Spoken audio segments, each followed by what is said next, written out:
নমস্কার বন্ধুরা, আজকের আমাদের এই ভিডিওটিতে কোচি বা কোচিনকে যতটা সম্ভব কম খরচে ঘুরে দেখার পালা। কোচিতে কোথায় থাকবেন, বাঙালি খাবার কোথায় পাবেন এবং কেরালার সম্পূর্ণ ট্যুর প্ল্যান ও সাইট সিন নিয়ে বেশ কয়েকটি ভিডিও আমার চ্যানেলে আছে। ইচ্ছুক পর্যটকেরা দেখতে পারেন। ডেসক্রিপশন বক্সে প্রতিটি ভিডিওর লিংক দিয়ে দিলাম। কোচি পৌঁছে হোটেলে চেক ইন করে দুপুরের লাঞ্চ সেরে রেস্ট করুন। বিকেলে মাত্র 60 টাকা অটো ভাড়ার বিনিময়ে পৌঁছে যান কোচি মেরিন ড্রাইভে। বিকালে সূর্যাস্তের সাথে মেরিন ড্রাইভে বসে ছোট বড় জাহাজের আনাগোনা দেখতে বেশ মনোমুগ্ধকর লাগবে। কোচি ভ্রমণের খুঁটিনাটি বৃত্তান্ত জানার আগে আমাদের কোচিনের ভৌগোলিক বর্ণনা একটু জেনে রাখা প্রয়োজন। কোচিন মূলত কিছু দ্বীপ বা আইল্যান্ড নিয়ে গঠিত। এর মধ্যে প্রধান 3টি ভূখণ্ড হল এর্নাকুলাম, যেটি মূল ভূখণ্ডের সাথে কানেক্টেড প্রধান শহর। এখানেই hotel, malls, metro station, rail station ও এয়ারপোর্ট অবস্থিত। দ্বিতীয়টি হল ওয়েলিংটন। এটি একটি নতুন ভূখণ্ড, এখানে হোটেল হাতে গোনা। এবং তৃতীয়টি হলো ফোর্ট কোচি। প্রধান দর্শনীয় স্থানগুলি এখানেই অবস্থিত। এই ভূখণ্ডগুলি স্থলপথে অটো ও প্রাইভেট কার এবং জলপথে ফেরির মাধ্যমে যোগ স্থাপন করে। কোচি কম খরচে ঘুরতে চাইলে প্রাইভেট কারে না ঘুরে ফেরি ও অটোতে করে ঘুরতে পারেন।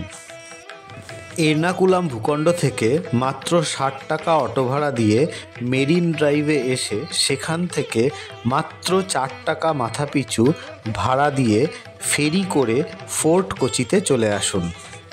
এখান থেকে সময় বিশেষে মাত্র 800 থেকে 900 টাকার বিনিময়ে একটা অটো বুক করুন।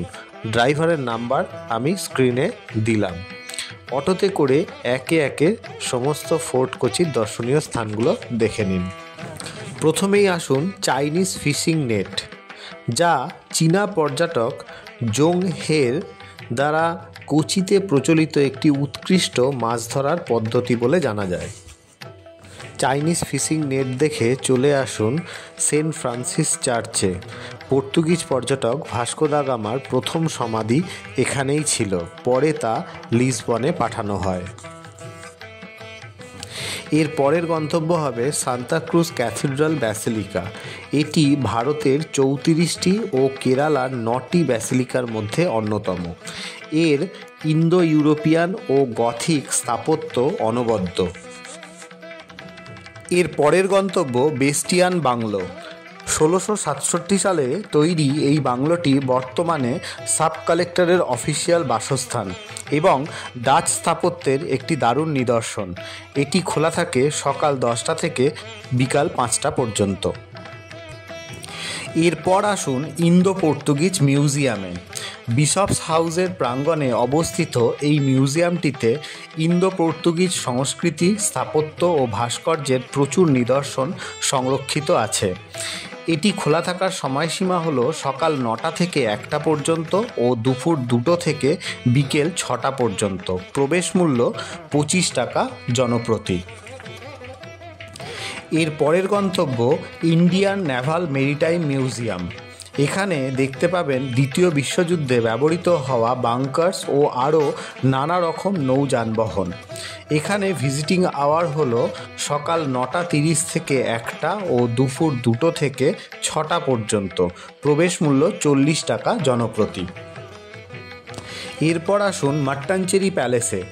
ইউনেস্কো ওয়ার্ল্ড হেরিটেজ সাইটের অন্তর্গত এই স্থাপত্যটিতে কোচি রাজাদের ব্যবহৃত সামগ্রী ও শিল্পকলা সংরক্ষিত আছে।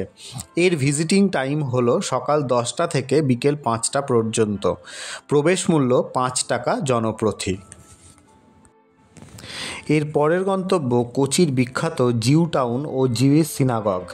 জিউইশ সিনাগগ বা প্যারাডেসি সিনাগগ 1568 সালে তৈরি ইহুদিদের একটি উপাসনা গৃহ। জিউ টাউনের ভিতরে অবস্থিত এই সিনাগগটি ইহুদিদের কাছে খুবই পবিত্র। এরপর জিউ টাউনের গলিতে ঘুরে বেরিয়ে এখানকার জিউস চিত্রকলা ও শিল্পের কারুকার্য দেখে নিন।